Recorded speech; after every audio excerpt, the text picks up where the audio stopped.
Hey, ladies and gentlemen, welcome back to the channel. As always, it is Nick here, back with your daily crypto news and analysis. And today we're going to be talking about Ripple and XRP. So let's just dive in. And let's start off with this video here that got posted by Riz XRP. This is, of course, Brian Brooks. And, it's very interesting watching a lot of these individuals talk about, crypto, this technology, and really understand the impact of it.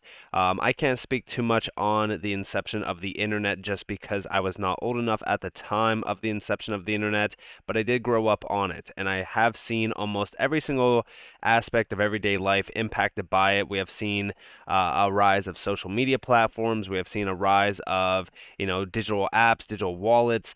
Phones now become the main source of most of our information that we rely on, and almost every single aspect of life has been impacted by the internet. And I do believe that we will see almost every single major aspect of life impacted by crypto as well. I think that cryptocurrencies and crypto in general will become almost the same exact standard, just like the internet did as well, for many of these major sectors and industries around, especially in terms of the finance and banking sector.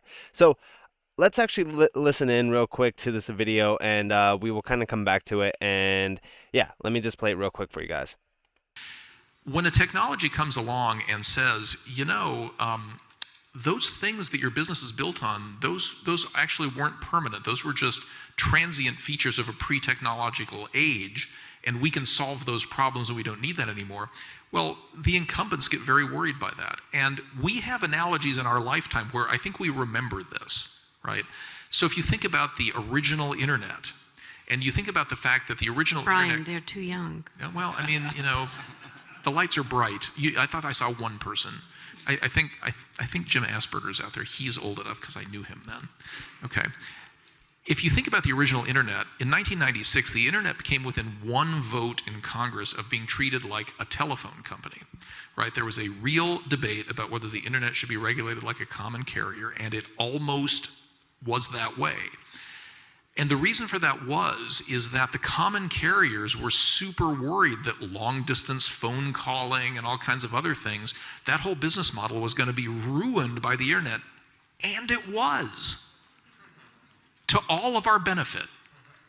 But incumbents have a very powerful ear, and regulators respond to their incumbents. So I can tell you, like in my seat, it makes you feel really special when Jamie Dimon makes the schlep down to sit in your office and talk to you for 2 hours.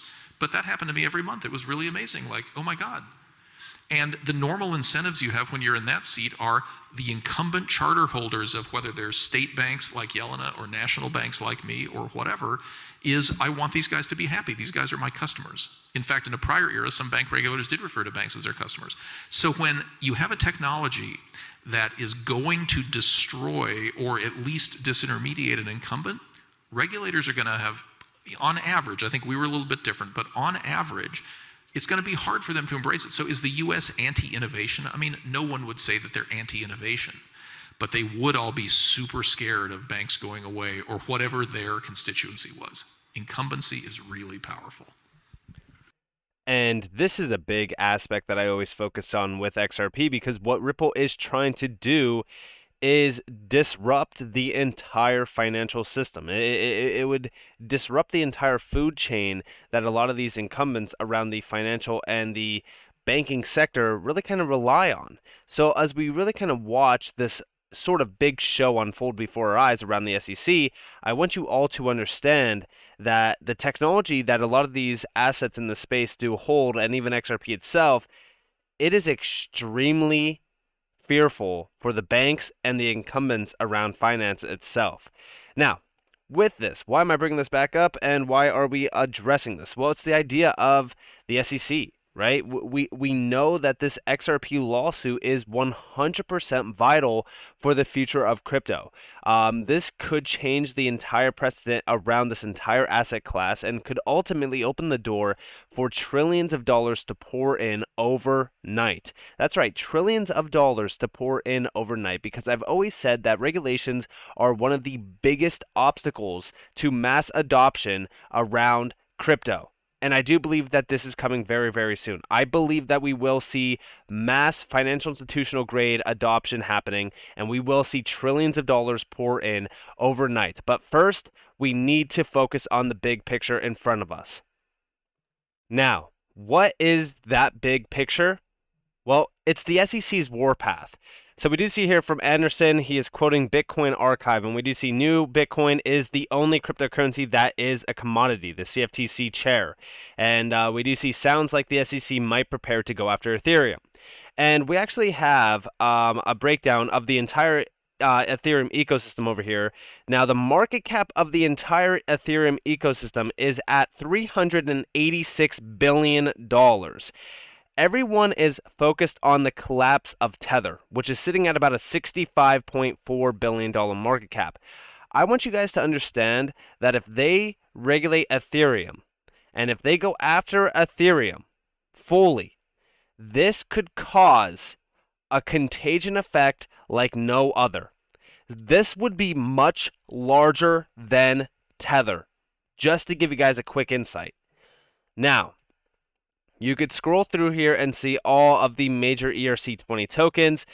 Some of these are the biggest tokens that we've seen in the space. For example, the top 100 list, you could see what are the top 100 tokens that belong to the Ethereum ecosystem. A lot of these range from, sums of, we'll say, $100+ billion in market cap, all the way to smaller market cap ranges, but most of these hold a very large percentage of the overall market dominance around the entire crypto market cap. So this is a scary thought. And we do see over here from Molly Elmore 22, what happens if every crypto except Bitcoin is deemed a security? People can still buy securities, even non-accredited investors, but the rules of the playing field will change. Would DeFi be banned for US residents? And again, this is a very, very concerning subject. And of course, this is quoting the original source for what Bitcoin Archive did post around the CFTC chair or chief saying Bitcoin is the only commodity.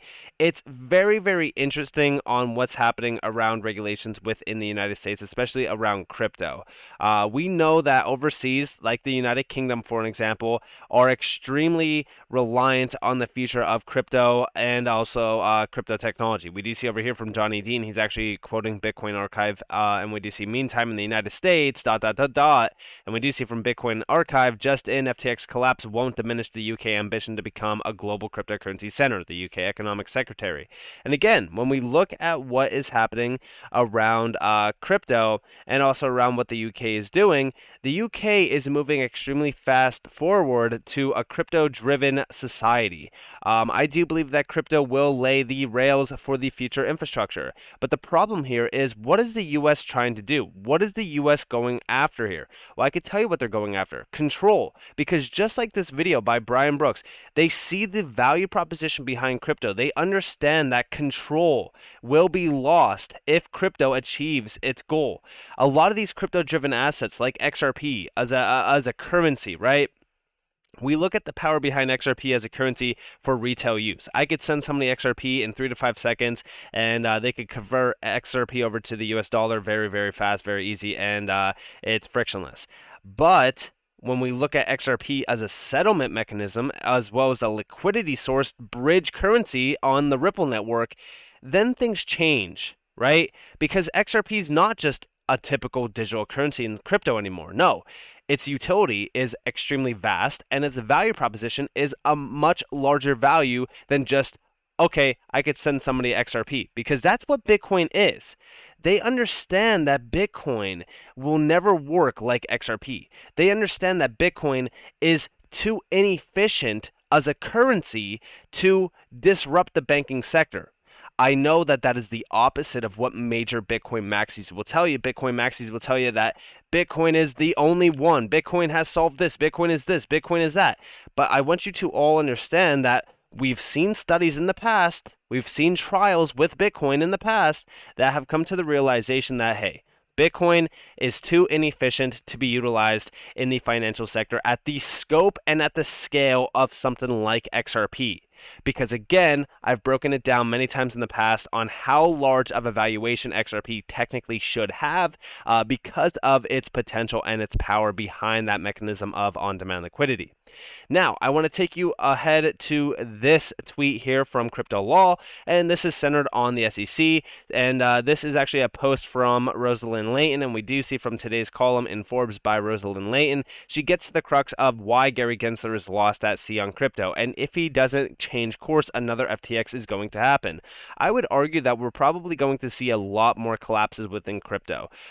This is not necessarily a bad thing, by the way, as well. I mean, I know that it's bad for most individuals that are tied up in this. I want you to understand that this is a still very well early on technology. This entire market is still in its infancy, so there's going to be hiccups along the way. A lot of these do change the trajectory of crypto in its short term, because again, this has opened the door for regulators to go hard on crypto and say, hey, crypto needs to be 100% regulated, and this could also bring in the wrong type of regulations. But what we need is a better picture on where we are headed. Somebody needs to come in and say, okay, crypto needs to be regulated like a currency standard. We need things that are obviously beneficial for the innovation around crypto, but I do believe that there is also some securities in the space. I'm not going to argue and say everything in the space is 100% a currency, because that would just be illogical. With over 20 plus thousand projects in the space, there's bound to be a few that are not in the jurisdiction that XRP is in, which is a currency standard. But again, that's why we need to have regulations that also help benefit this entire asset class, not stifle it and kill innovation. But this goes on to break down a few things, and the whole point is this: while the FTXs of the world destroy retail investors' wealth and faith in the crypto marketplace at an enormous scale and speed, and this is just more so talking about the expensive, gradually slow and messy failure of FTXs around the space. But there's a lot more to this that really kind of go about his line of code and its ethics around things. I would argue that FTX was one big plan. I've always said this, but yeah, I mean, it's still very interesting to see FTX continue to be this sort of downfall of an exchange that was based on things that weren't inside. Like, we still have Sam Bankman-Fried parading around like, he didn't have an idea of what happened. We all know what happened. But we also do see over here, BlackRock CEO Larry Fink has predicted that the majority of existing cryptocurrency companies will fail after the FTX collapse.